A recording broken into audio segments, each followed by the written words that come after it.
Hello বন্ধুরা, কেমন আছো সবাই? সকলকে স্বাগত জানাই বকখালি ভ্রমণের দ্বিতীয় পর্বে। বকখালি ঘুরতে এসে আশেপাশের সাইট সিন না দেখলে আপনাদের বকখালি ভ্রমণ সম্পূর্ণই হবে না। তাই ঘুরে দেখতে হবে সব সাইট সিনগুলি। কিসে করে ঘুরবেন, কতই বা ভাড়া নেবে, কোন কোন জায়গাগুলি ঘুরে দেখবেন, সব কিছুই জানাবো আজকের এই ভিডিওতে। চলুন তাহলে আজকের ভিডিওটি শুরু করা যাক। আমরা দ্বিতীয় দিন সকালবেলায় ঘুম থেকে উঠে রেডি হয়ে বেরিয়ে পড়েছি সাইট সিন দেখার জন্য। আপনারা বিকেলের দিকে সাইট সিনগুলি ঘুরে দেখবেন, তাহলে আপনাদের অনেক বেশি সুন্দর লাগবে। আমরা সকালে গিয়েছিলাম তাই অনেক কিছু মিসও করেছিলাম। আমরা টোটো করে চলেছি আমাদের প্রথম গন্তব্য হেনরিজ আয়ারল্যান্ডের দিকে। তবে এই আয়ারল্যান্ডে যাওয়ার নির্দিষ্ট সময় আছে, আপনাদের সেই সময়ের মধ্যে যেতে হবে। মার্চ থেকে অক্টোবর মাস পর্যন্ত সকাল 6:30 থেকে বিকেল 5:30 এবং নভেম্বর থেকে ফেব্রুয়ারি মাস পর্যন্ত সকাল 7টা থেকে বিকেল 4টে পর্যন্ত খোলা থাকে। হেনরিজ আয়ারল্যান্ডের পুরো অঞ্চলটি মৎস্য দপ্তরের অধীনে। এখানে 162টি জলাশয় আছে, তাতে বিভিন্ন রকমের মাছ চাষ করা হয়। এই আয়ারল্যান্ডে প্রবেশ করার জন্য টিকিট কাটতে হয় 10 টাকা করে প্রতিজন এবং টোটো এর জন্য 10 টাকা। হেনরিজ আয়ারল্যান্ডের মধ্যেও থাকার জন্য ব্যবস্থা আছে, সেগুলি আপনাকে অনলাইনে বুক করে আসতে হবে। এবার টোটো থেকে নেমে হেঁটে হেঁটে বিচের দিকে যেতে হবে। গাড়ি রাখার জন্য পার্কিংয়ের ব্যবস্থা আছে, গাড়ি নিয়ে আসলেও কোনো সমস্যা হবে না। বিচের দিকে যাওয়ার রাস্তাটি খুব সুন্দর। রাস্তার দুপাশে ম্যানগ্রোভ অরণ্য আর মাঝখান দিয়ে রাস্তা।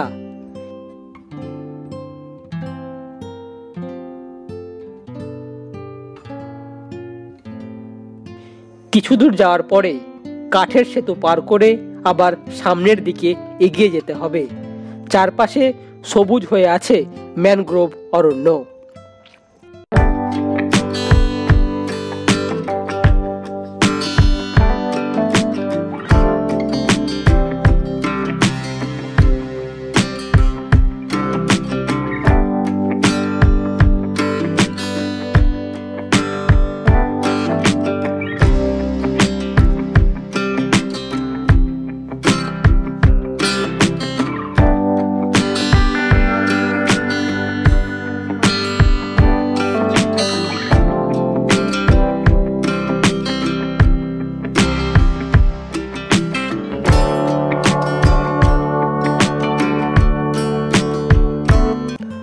আমরা হাঁটতে হাঁটতে এবার চলে এসেছি একেবারে বিচের সামনে।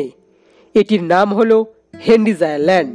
তবে সকাল থেকেই আকাশের মুখ ভার হয়ে আছে, যখন তখন বৃষ্টি আসতে পারে।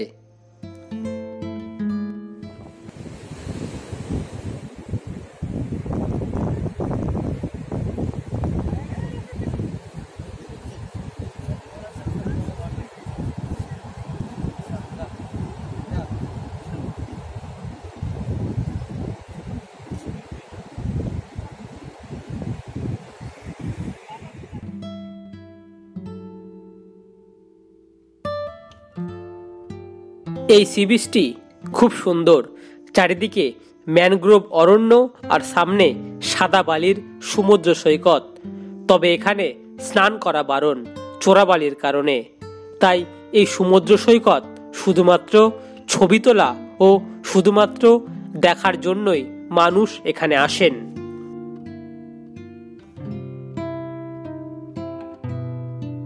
জলের মধ্যে স্থানীয় মানুষেরা মশারি দিয়ে জাল বানিয়ে ছোট ছোট মাছের বাচ্চা ধরছে চাষ করার জন্য।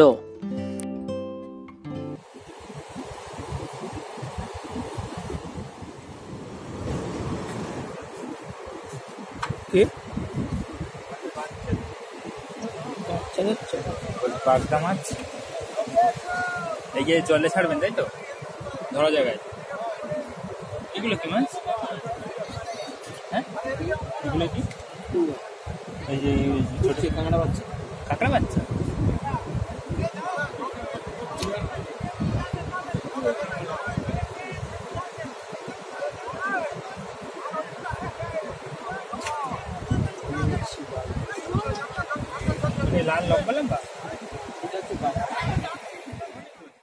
হেনরিজ আইল্যান্ড দেখার পর আমরা চলে এলাম বেনফিস মৎস্য বন্দর।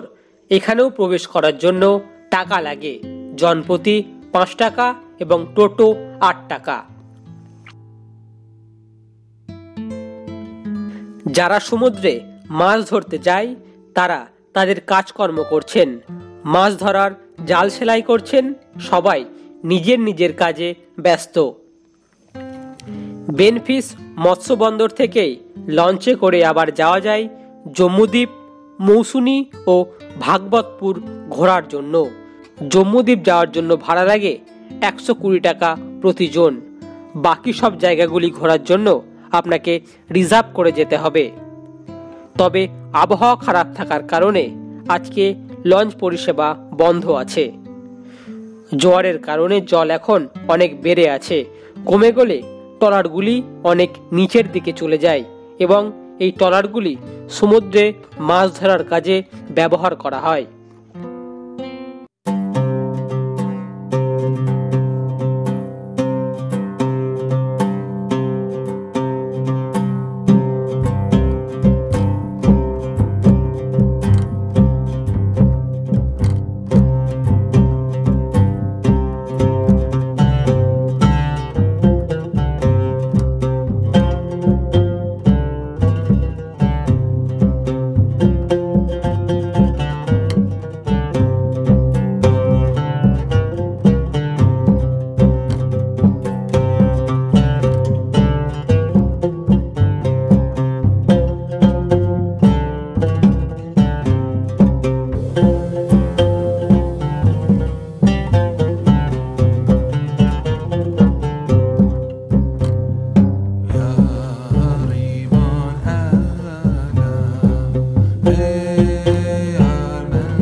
এবার আমরা চলে এসেছি কার্গিল বিচ।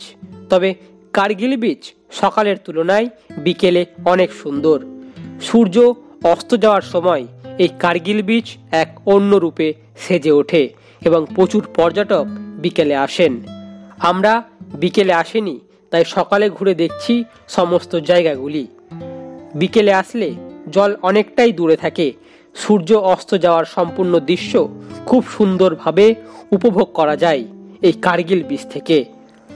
লোকমুখে শোনা যায় কার্গিল যুদ্ধের সময় এখানে শুটকি মাছ চাষকে কেন্দ্র করে দুই গোষ্ঠীর মধ্যে তুমুল ঝামেলা হয়। সেই থেকেই এই সৈকত কার্গিল বিচ নামেই পরিচিত।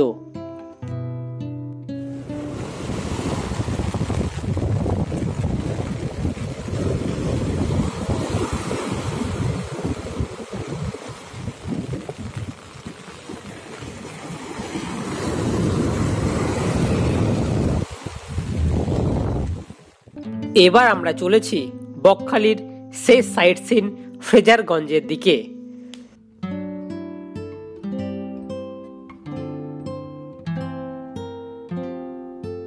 তবে এই সমুদ্র সৈকতের অবস্থা মোটেও ভালো নয়। চারিদিকে ধ্বংসাবশেষের চিহ্ন লক্ষ্য করা যায়।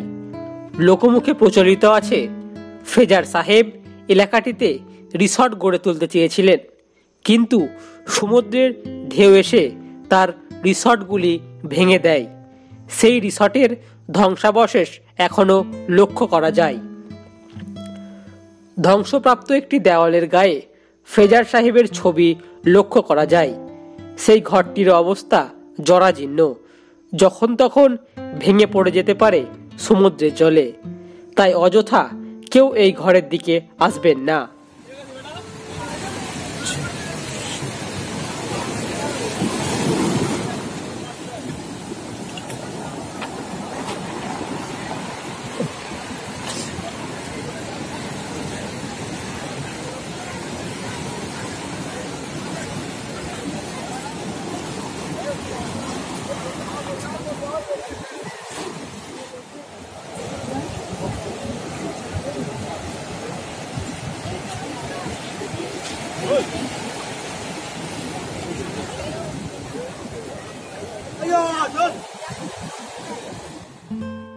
বকখালির 4টি জায়গা দেখানোর পর আমাদের বাস স্ট্যান্ডে নামিয়ে দেওয়া হয়।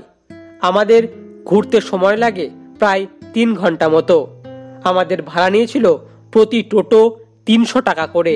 তাতে 1 থেকে 5 জন যেতে পারবেন, মানে 2 জন গেলেও 300 টাকা, 5 জন গেলেও 300 টাকা।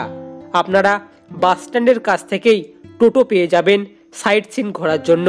আবার আপনারা আগে থেকেও বুক করে নিতে পারেন, তাহলে টোটো একেবারে আপনার হোটেলের সামনে চলে যাবে। আবার আপনি যেই হোটেলে থাকবেন সেই হোটেলে বললেও আপনাকে টোটোর ব্যবস্থা করে দেবে। তাই আপনাদের সাইট সিন ঘোরার জন্য কোনো সমস্যাই হবে না। মাত্র 300 টাকায় সব সাইট সিন ঘুরে নিতে পারবেন। আপনাদের কোনো কিছু জানার থাকলে কমেন্ট বক্সে অবশ্যই জানাতে পারেন। সকলে ভালো থাকবেন, সুস্থ থাকবেন। খুব তাড়াতাড়ি দেখা হচ্ছে পরের ভিডিও নিয়ে।